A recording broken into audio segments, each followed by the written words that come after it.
Gentlemen, Psalms 57, verse 1 and 3 says, Be merciful unto me, O God, be merciful unto me, for my soul trusts in you. Yes, in the shadow of your wings I will make my refuge until these calamities be past me. You shall send from heaven and save me from the reproach of him that would swallow me up. God shall send forth his mercy and truth. And this is a repetition of Psalms 56, which says, Be merciful unto me, O God, for man would swallow me up. He is fighting daily to oppress me. God delivers us, man. It's so awesome. From those who will swallow us up. And so interesting, there's a parallel to Justice League, which talks about darkness swallowing up mankind if it wasn't for hope. Hope. The opposite of hope is what? That's right, hopelessness. Hopelessness brings about fear, and fear breeds hate. But hope brings love. Now, why I speak about this, and even the scripture I just shared with you, is because this is what happened with Justice League. And we'll talk about it in more detail. But first, the box office. Why I'm using this is because the box office for Justice League is shown, and also the budget for Justice League is shown here. And the budget was $300 million. The box office was $654.4 million, which means it broke even at $600 million, according to Box Office Mojo. And, not Box Office Mojo, sorry, comicbook.com. And not only did it break even, but it also made a small profit of $54.4 million. You have to remember that one of the things you have to offset in cost is sponsors. And some sponsors have done product placement in this movie. You have Rolex, Mercedes-Benz, amount, the bulk of sponsors that was in there. There were a number of sponsors. So that kind of cut out some of the expenditure that they had to spend, which means though the budget was very high, $300 million, it still was able to turn a profit. But when I talk about those who seek to swallow up, and we're talking about hatred and darkness, there was a lot of darkness around this movie, of course. And there was the typical detractors. There were the Marvel fans who hate in DC and circulated rumors and stuff. There was the detractors themselves. There was the critics that bashed this film. All of that is commonplace. We knew this would happen in DC. We expected it. We anticipated it. What we didn't anticipate was DCEU fans, so-called Zack Snyder fans, wishing ill for this movie and speaking negatively about it, even though they enjoyed it. Usually when you enjoy a movie, you'd speak about the good things about it, and then you'd speak about the negative things about it. But then you would say, if you enjoyed it, the good outweighed the bad. No, not with these fans. They wished the downfall of this movie, a lot of them, and they started to bash this movie. There were statements like, this movie was a hacking of Zack Snyder's vision. Joss Whedon and Warner Brothers and Jeff Johns destroyed and ruined Justice League and ruined Zack Snyder's vision. This was the kind of rhetoric, the vitriol, the hatred that was spouted. And the sad thing about it is the reasons for it were based in rumor. They were based in lies. In fact, I debunked one of these lies, which was that the bulk of the stuff in the trailers was not shown in the movie. A lot of stuff was cut from this movie, which was all lies. I showed that not even the majority of the stuff in the trailers was cut from the movie. The majority of stuff in the trailers, even shot for shot, were in the movie.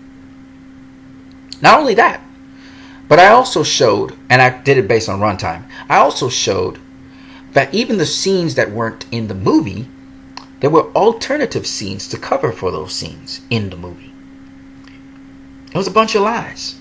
It was incredible outrage. Of course, there was stuff that was not in the movie that was in the trailers. We saw that. But the outrage was just ridiculous. How can you enjoy a movie and then be outraged? That makes no sense. Then we go on. And we realize that these people said that Joss Whedon spoiled this movie. Warner Brothers destroyed Zack Snyder's vision, and the movie was now a Joss Whedon movie. Well, I did some research.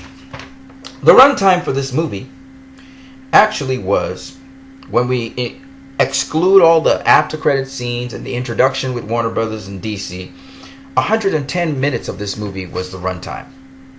Of that 110 minutes, Under 10 minutes of the movie. Under 10 minutes of the movie was directed by Joss Whedon.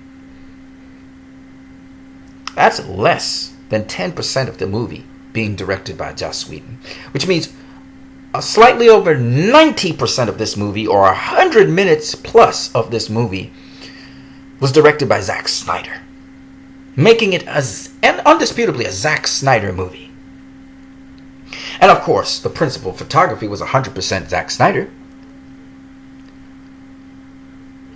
I say all of this and I give you guys facts after facts after facts that debunk your foolishness. You have done nothing constructive for the DCEU. In fact, if anything, you've torn down the DCEU. You've destroyed it to some degree, because now detractors know they can count on DCEU fans to turn against the DCEU once they circulate rumors about it. There were these rumors about extensive reshoots that you guys bought into hook, line, and sinker.